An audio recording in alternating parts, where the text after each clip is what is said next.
ہے اللہ تعالیٰ فرماتا ہے اینما تکونوا یدرککم الموت ولو کنتم فی بروج مشیدہ، تم جہاں کہیں پر بھی جاؤ موت تمہیں آ کر پکڑے گی۔ بروج مشیدہ کا مطلب ہوتا ہے بہت ہی پکے محل میں بھی اگر تم بیٹھ جاؤ، بہت مضبوط محل میں تم بیٹھ جاؤ، موت آنا ہے وہاں پر بھی آئے گی۔ ہم نے دیکھا ہے بڑے بڑے محلات میں رہنے والے بھی، اور جنہوں نے آسمان چھوتی ہوئی عمارتیں بنائی وہ بھی موت کے ہتھے چڑھی گئے۔ موت تو آنا ہے۔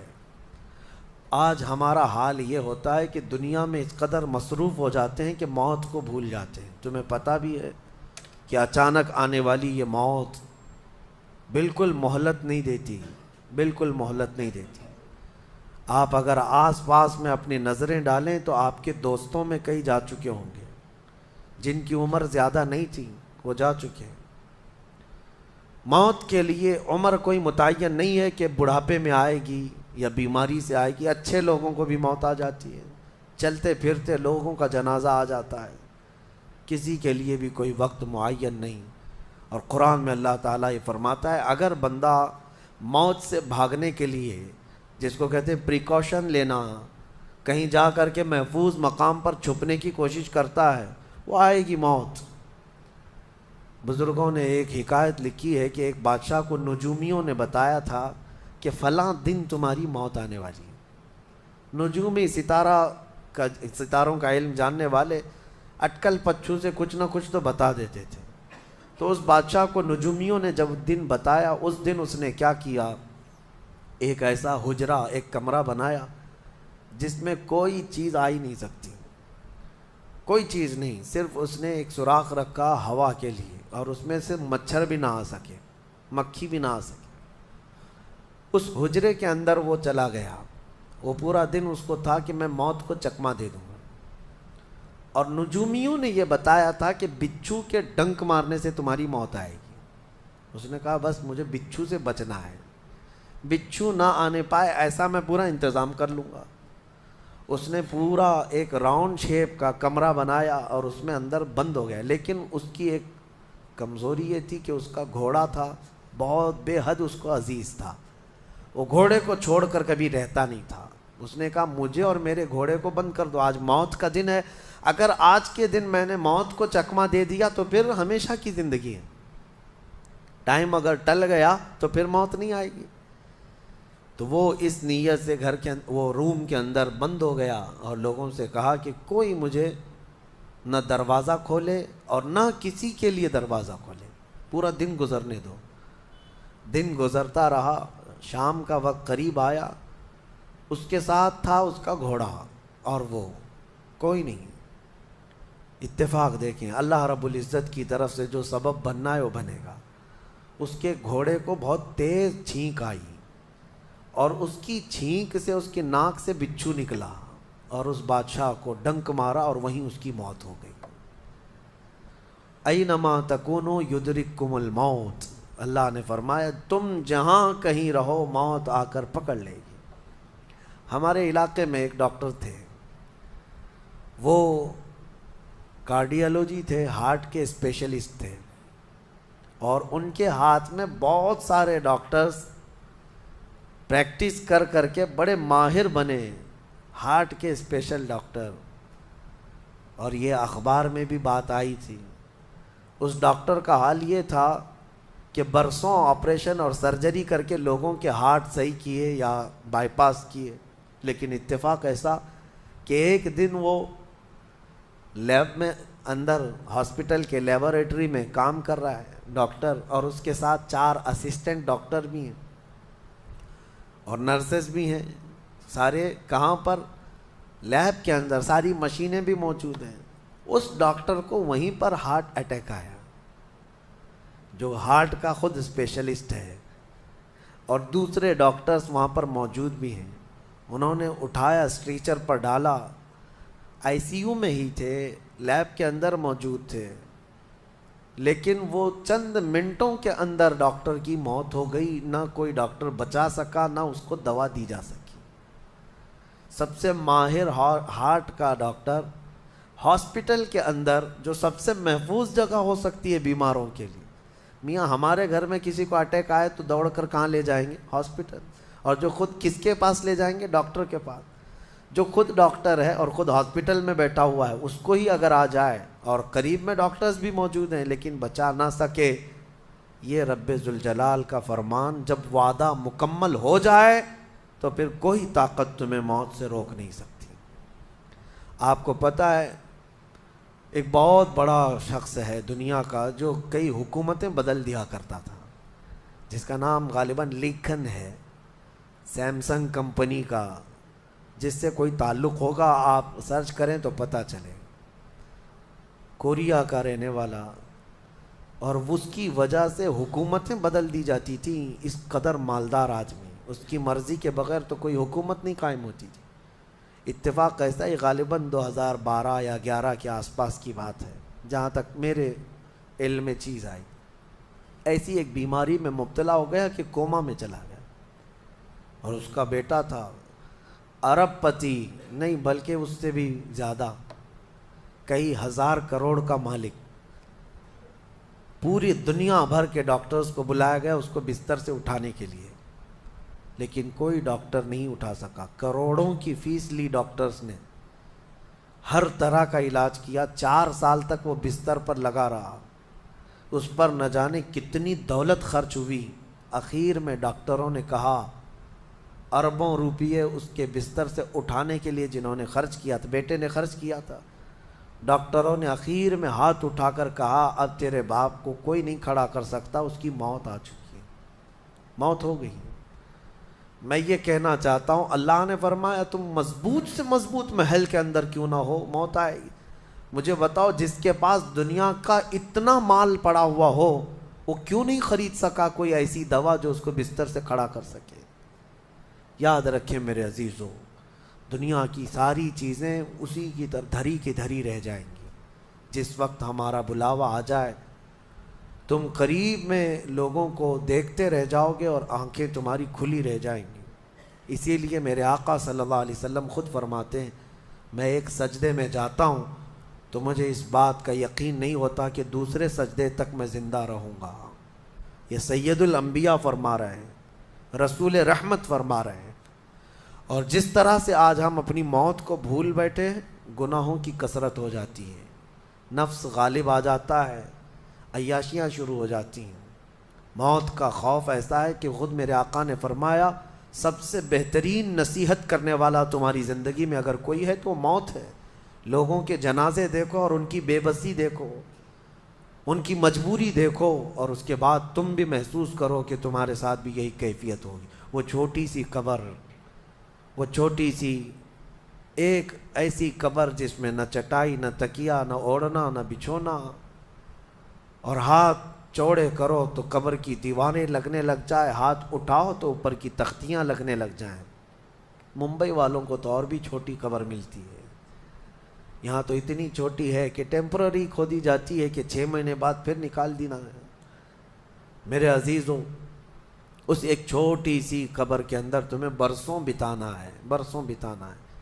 اس جسم کے ساتھ وہیں سونا ہے. کبھی میں سوچتا ہوں ہماری آنکھیں اگر بند ہو جائیں اور ہمیں پتہ چلے کہ باہر فلاں فلاں چیزیں ہو رہی ہیں اور ہم کھولنا چاہیں نہیں کھلتی تو بے چینی ہونے لگ جاتی ہے، گھبراہٹ سی ہونے لگتی ہے.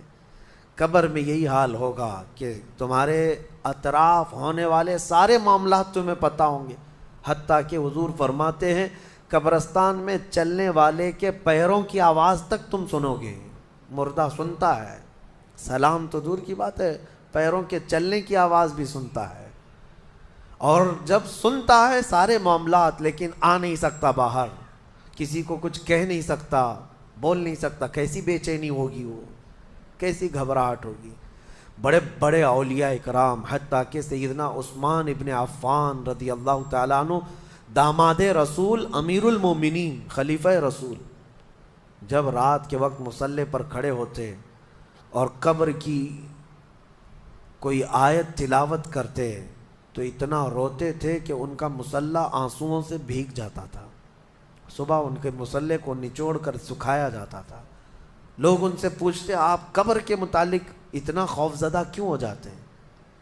مرنا تو سب کو ہے. حضرت عثمان غنی فرماتے ہیں یہ ہماری پہلی منزل ہے، اگر یہ نکل گئی تو ساری منزلیں آسان ہیں. اینما تکونوا یدرککم الموت، اللہ فرماتا ہے. اور کئی جگہ قرآن میں یہ آیتیں آئی ہیں میرے عزیزوں. جانا ہم سب کو ہے، بہت تھوڑے ہی دنوں کے بعد آخرت کے سفر کی طرف رواں دواں ہیں. اسی لیے کسی بزرگ نے سچ کہا کہ دنیا میں جتنے راستے ہیں یہ لکھا تو جاتا ہے یہ راستہ فلاں شہر جا رہا ہے، فلاں شہر جا رہا ہے، حقیقت تو یہ ہے کہ سارے راستے قبرستان جا رہے ہیں، وہیں جا کر اینڈ ہوتے ہیں. ممبئی سے پونا جا رہا ہے راستہ، پونا سے بنگلور جا رہا ہے راستہ. بورڈ تو لکھے ہوئے ہیں لیکن اہل تصوف یہ کہتے ہیں یہ تمہاری خام خیالی ہے، لیکن جس راستے پر بھی چلو گے اخیر وہ راستہ تمہیں قبرستان ہی پہنچائے گا، تمہاری زندگی وہیں جا کر اینڈ ہونے ہے. اسی لیے میرے عزیزو ہمیں زیادہ دنیا میں اتنا پھیلانے کی ضرورت نہیں، آخرت کے سفر کی طرف تیاری بھی ہو. میں یہ نہیں کہتا کہ کمانا نہیں چاہیے، کمائیں، گھر بنائیں، رزق کا حصول، معاش کا حصول سب کے لیے ضروری ہے، لیکن ساتھ میں یہ فکر غالب رہے ہمارے ذہن میں کہ مجھے سب چھوڑ کر جانا ضروری ہے. جب تک تمہارے ذہن میں یہ بات آتی رہے گی میرا آخرت کا سفر باقی ہے، تو ہوگا یہ کہ تم دنیا تو کماتے رہو گے لیکن اپنے مولا سے غافل کبھی نہیں ہوگے، غافل کبھی نہیں. میں وہ زندگی کی بات کر رہا ہوں. آپ جاؤ فیکٹری میں جاؤ، کسی کمپنی میں جاؤ، کسی بزنس میں جاؤ، کسی جاب میں جاؤ، آپ کی دنیا ہے، آپ گھر بناؤ، لیکن ذہن میں اتنی بات رہے کہ میرا مولا مجھے ایک نہ ایک دن بلانے والا ہے. جب یہ فکر رہے گی تو آپ کی نمازیں بھی غائب نہیں ہوں گی، آپ کی آخرت کی یاد. اسی لیے میرے آقا نے فرمایا قبرستان جایا کرو. بعض لوگ یہ کہتے ہیں نا قبروں پر جانا شرک یا بدعت، خود میرے آقا صلی اللہ علیہ وسلم نے فرمایا فزوروا، قبروں کی زیارت کرو. کیوں؟ فإنها تذکر الآخرہ، اس لیے کہ وہ تمہیں آخرت کی یاد دلاتی ہیں. مولا علی کرم اللہ وجہہ الکریم قبرستان جاتے. حضرت سعید ابن مسیب ایک تابعی ہیں، حضرت علی کے ساتھ قبرستان گئے تھے. حضرت علی نے زور سے سلام کیا قبر والوں کو اور پھر پوچھا ہے قبروں والوں کیا حال ہے تمہارے؟ اور اس کے بعد پھر حضرت علی روتے کھڑے ہوئے، آنسو بہنے لگے. حضرت سعید ابن مسیب کہتے ہیں مولا علی سے کیا آپ قبروں والوں سے بات کر رہے ہیں، وہ آپ کی سن رہے ہیں یا آپ سے وہ کچھ جواب دے رہے ہیں؟ حضرت علی کرم اللہ وجہہ الکریم نے فرمایا ہاں، اگر تم سنتے ان کی باتیں تو رو پڑتے. حضرت سعید پوچھتے ہیں کیا کہہ رہے ہیں قبروں والے؟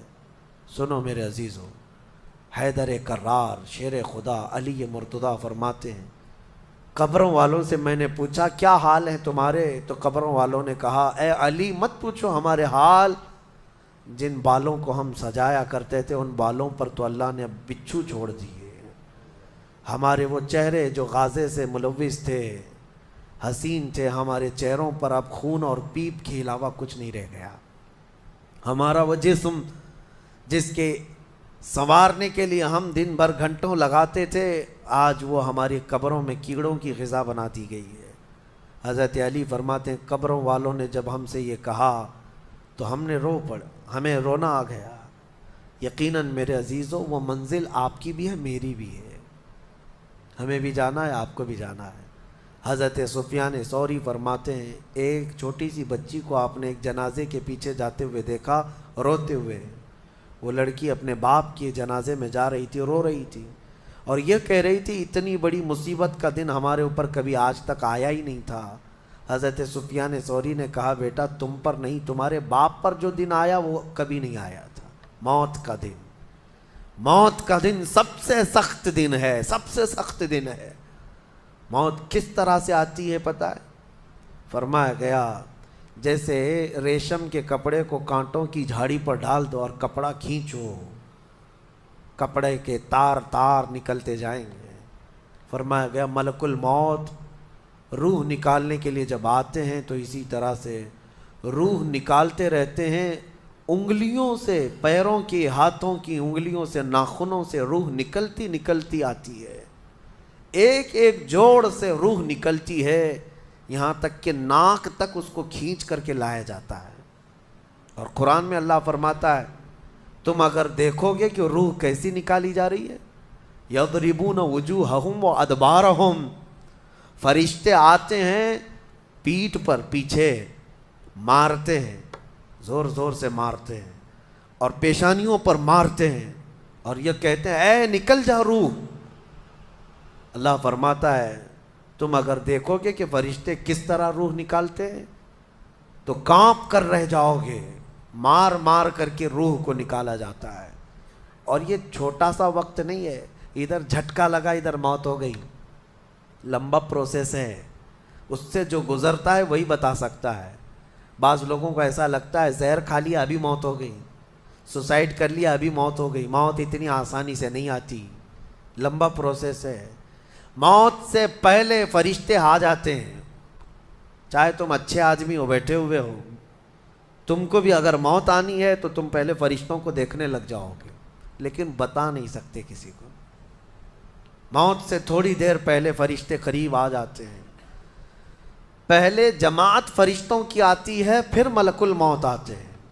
ملک الموت ان فرشتوں کے بیچ آتے ہیں۔ جیسے ہی یہ مرنے والا آدمی ملک الموت کو دیکھ لیتا ہے، پھر اس کے جسم میں کپ کپی طاری ہو جاتی ہے، اور ایسی کپ کپی طاری ہوتی ہے کہ کبھی پیشاب نکل جاتا ہے، کبھی پخانہ نکل جاتا ہے۔ اکثر دیکھنا مرنے والوں کی نجاست نکل جاتی ہے۔ ملک الموت کو وہ بہت قریب سے دیکھتا ہے، اور ان کی دو شکلیں ہیں، ایک بہت بھیانک شکل ہے، اس کو دیکھنا ہی عذاب ہے، اور ایک بہت خوبصورت شکل ہے، ان کو دیکھنا ہی رحمت ہے۔ وہ نیک بندوں کی روح نکالنے کے لیے جب جاتے ہیں تو خوبصورت شکل میں جاتے ہیں، اور جب گنہگاروں کی روح نکالنے جاتے ہیں تو بھیانک شکل میں جاتے ہیں، اور ان کو دیکھتے ہی مرنے والے کا جسم پیلا پڑ جاتا ہے، پیشانی اکھڑ جاتی، آنکھیں پھٹی رہ جاتی، اور پھر خرخرا آنے لگ جاتا ہے، یعنی خر کی آواز تیز ہو جاتی ہے۔ وہ بولنا چاہتا ہے اپنے پاس والوں کو، لیکن بول نہیں سکتا، بند ہو جاتا ہے۔ یہ وہ وقت ہے جب اس کے توبہ کا دروازہ بھی بند ہو جاتا ہے۔ اب اگر فرشتوں کو دیکھ کر کوئی توبہ بھی کر لیا، ایمان لایا، تو اس کا ایمان قبول نہیں۔ اس وقت سے پہلے پہلے تک جو بھی ایمان لایا یا توبہ کیا، اس کی توبہ قبول ہے۔ لیکن موت کا خرخرا آ گیا اور فرشتوں کو دیکھ لیا، اس کے بعد بہت سارے کافر بھی پکاریں گے کہ ہم ایمان لاتے ہیں اللہ پر، نہیں، اب ایمان قبول نہیں ہوگا۔ موت اتنی آسانی سے نہیں آتی، اس کا پروسیس ہے۔ فرشتے آتے ہیں، ملک الموت آتے ہیں، پھر اس کے بعد اس کو گھور کر دیکھتے ہیں، پھر اس کو چت لٹا دیا جاتا ہے، یا جس حالت میں بھی ہے وہ گر جاتا ہے، کھڑا ہے تو گرتا ہے، بیٹھا ہے تو گرتا ہے، موت آنے سے پہلے لڑک جاتا ہے۔ یہ ضروری بھی نہیں ہے کہ آج میں اپنے آپ کو سنبھال کر بیٹھا ہوں، اگر میری موت آنی ہے اسی کرسی سے گر جاؤں، اسی جگہ سے ہم گر جائیں گے۔ اور اس کے بعد ملک الموت روح کھینچنا شروع کرتے ہیں، پیروں کے ناخنوں سے لے کر، ہاتھوں کے ناخنوں سے لے کر، اس کے جسم کے ہر حصے سے لے کر ناک تک کھینچتے ہوئے لاتے ہیں، اور اس کے بعد جب پوری روح نکل جاتی ہے، وہ لے کر کے چلتے رہتے ہیں، اور مردہ ان کو جاتے ہوئے دیکھتا رہتا ہے۔ آنکھیں سب سے لاسٹ میں کھلی رہتی، کسی بھی مرنے والے کی آنکھیں بند نہیں رہتی، کھلی رہتی، وہ دیکھتا رہتا ہے۔ اسی لیے حدیث پاک میں ہے جب کسی کی روح نکل جائے تو سب سے پہلے تم اس کی آنکھیں بند کر دو، ہمیں بند کرنا ہوتا ہے، اور اس کے بعد منہ بھی کھلا رہ جاتا ہے، منہ اوپن رہ جاتا ہے، فرمایا گیا منہ کو دبا کر بند کر دو۔ یہ سب نشانیاں ہیں میرے عزیزوں موت کی سختیوں کی۔ آپ کو پتہ ہے جب رسول کریم صلی اللہ تعالیٰ علیہ وسلم کی وفات آئی، اللہ اکبر، نزع کا عالم اتنا سخت تھا کہ بار بار حضور اکرم صلی اللہ علیہ وسلم کو پورے پانی کے مٹکے انڈیل دیے جا رہے تھے، 3 مٹکے حضور پر انڈیل دیے گئے موت سے پہلے، اور حضور اس کے بعد تھوڑا آرام محسوس کرتے، اور پھر شدت کا بخار، اور وہ آخری وقت تھا جب حضرت فاطمہ آپ کے پاس آئی تھی، حضور نے ان کے کان میں بتا دیا، وہ رونے لگ گئی، کیا کہا تھا؟ حضرت فاطمہ کہتی ہیں حضور نے فرمایا اے فاطمہ اب میں جا رہا ہوں، میرا آخری وقت ہے۔ پھر ایک دوسرے کان میں ان سے کہا میرے خاندان میں سے سب سے پہلے تم مجھ سے ملنے والی۔ آج یوم فاطمہ بھی ہے، سیدہ کائنات کا آج یوم وصال ہے، 4 رمضان المبارک۔ تو رسول کریم صلی اللہ تعالیٰ علیہ وسلم حضرت عائشہ صدیقہ کے سینے سے سر لگا کر لیٹے ہوئے تھے۔ حضرت عائشہ فرماتی ہیں سنو، مجھے پتہ ہی نہیں تھا۔ حضور حضرت عائشہ سے زیادہ محبت کرتے تھے، اسی لیے آخر وقت میں حضرت عائشہ کے ہی حجرے میں رہنے لگے، باقی دوسری بیویوں کیا نہیں جاتے۔ حضرت عائشہ کہتی میں حضور اکرم صلی اللہ تعالیٰ علیہ وسلم کو کبھی مسواک دے رہی، کبھی پانی کے چھڑکاؤ کر رہی۔ تھوڑی دیر کے بعد حضور اکرم صلی اللہ تعالیٰ علیہ وسلم لیٹے لیٹے اسی طرح رہ گئے۔ حضرت عائشہ کہتی ہے میرے سینے پر حضور کا سر تھا، وہ اتنا بھاری ہو گیا مجھے لگتا تھا کہ میری پسلیاں ٹوٹ جائیں گی۔ یہ حضرت عائشہ کہتی ہیں مجھے ایسا لگتا تھا کہ میری پسلیاں ٹوٹ جائیں گی۔ ہوا کیا تھا؟ حضرت عائشہ فرماتی ہیں دروازے پر جبرائیل امین آئے، روح نکلنے سے پہلے کی بات ہے۔ حضرت عائشہ فرماتی ہیں حضور کے پاس جبرائیل آخری بار آئے، وہ غمگین حالت میں آئے یا جس حالت میں ہو۔ حضرت رسول کریم صلی اللہ علیہ وسلم سے عرض کرنے لگے یا رسول اللہ دروازے پر موت کا فرشتہ کھڑا ہے، آپ کی اجازت چاہتا ہے، اگر آپ اجازت دے دیں تو وہ آئے گا اور آپ کی روح پاک کو اللہ کے حضور لے جائے گا۔ اور یا رسول اللہ آج سے پہلے اس فرشتے نے کسی سے اجازت نہیں لی اور قیامت تک کسی کی روح نکالنے کے لیے وہ اجازت لے گا بھی نہیں۔ یہ صرف رسول پاک کی خصوصیت تھی۔ حضور نے فرمایا آنے دو۔ ملک الموت آئے اور جب حضور کی اجازت سے روح نکالی تو حضرت عائشہ کہتی ہیں اتنا بھاری ہو گیا تھا سر کہ مجھے لگتا تھا کہ میری پسلیاں ٹوٹ جائیں گی سینے کی۔ اور اس کے بعد حضرت عائشہ فرماتی ہیں میں نے حضور کے سر مبارک کو نیچے کی طرف کیا، مجھے پتہ بھی نہیں تھا کہ حضور کا انتقال ہوا۔ میں حضور اکرم صلی اللہ علیہ وسلم سے باتیں کرنے میں مصروف تھی، اسی میں حضرت ابو بکر صدیق حجرے میں آئے، پوچھا عائشہ کیا حال ہے حضور کا؟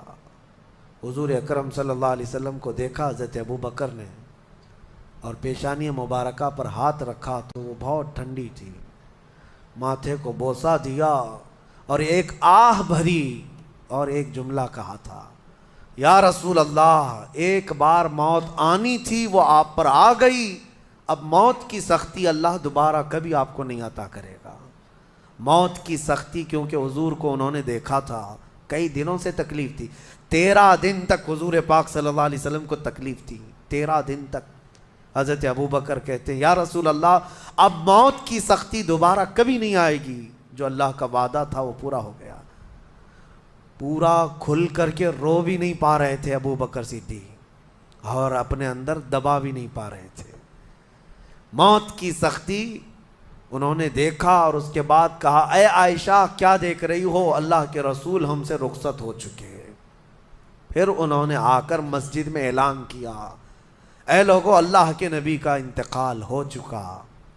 اب مجھے یہاں یہ بتانا ہے اگر موت سے کوئی بچ سکتا تھا تو سب سے پہلا نمبر تو رسول اللہ کا ہونا چاہیے تھا، کیونکہ اللہ کے سب سے محبوب نبی وہی ہیں۔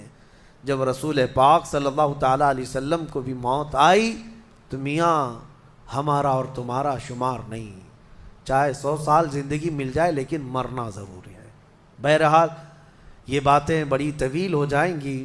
موت کا تذکرہ اس لیے بھی میں زیادہ کرتا ہوں کہ حدیث پاک میں ہے مومنوں کو یہ تذکرہ کرو تاکہ ان کو گناہوں سے نفرت پیدا ہو جائے اور آخرت کے سفر کی تیاری وہ شروع کریں۔ اللہ کریم ہم سب کو دنیاوی خرافات سے محفوظ فرمائے، دنیا کی لذتوں سے اور یہ فانی خرافات میں مبتلا ہو کر آخرت بھولنے سے اللہ ہماری حفاظت فرمائے۔ مولا کریم جب ہماری موت آنے کو ہو تو ہماری زبانوں پر کلمہ طیبہ جاری فرما دے۔ رب ذوالجلال موت سے پہلے تیرے حبیب پاک کے چہرے کی زیارت نصیب فرما۔ اے کریم خدا کیا ہی بہتر ہوتا، میں گنہگار ہوں اور بڑے مرتبوں کی خواہش، تو کریم ہے خدایا تیری بندہ پروری ہے، کیا ہی بہتر ہوتا مولا کہ موت آئے تو رمضان کا مہینہ مل جائے، جمعۃ المبارکہ مل جائے، مولا تیرے وعدے کے مطابق ہم قبر کے عذابات اور سوالات سے محفوظ ہو جائیں۔ اے اللہ، آج کی اس تفسیر پاک میں تیری جلال و جبروت اور تیری عزت کا وسیلہ لیتے عرض کرتا ہوں، ہم میں سے جو رخصت ہو چکے ہیں، ہمارے آبا و اجداد، ہمارے باپ، ہماری مائیں، ہمارے رشتہ دار جو قبروں میں برسوں سے اب آرام کر رہے ہیں، اے اللہ تو اس رمضان کے صدقے ان کی مغفرت فرما دے۔ اے کریم خدا، ہمارے گھروں میں عید آ جاتی ہے، رمضان کے آتے ہی دسترخوان بھر جاتے ہیں، ہمارے گھروں میں خوشیاں دوبالا ہو جاتی ہیں، ہمیں نہیں معلوم قبروں والوں کے ساتھ کیا ہوتا ہے، ہمیں پتہ نہیں قبرستان میں ان کے ساتھ کس طرح کی راتیں ہیں اور کس طرح کے دن ہیں۔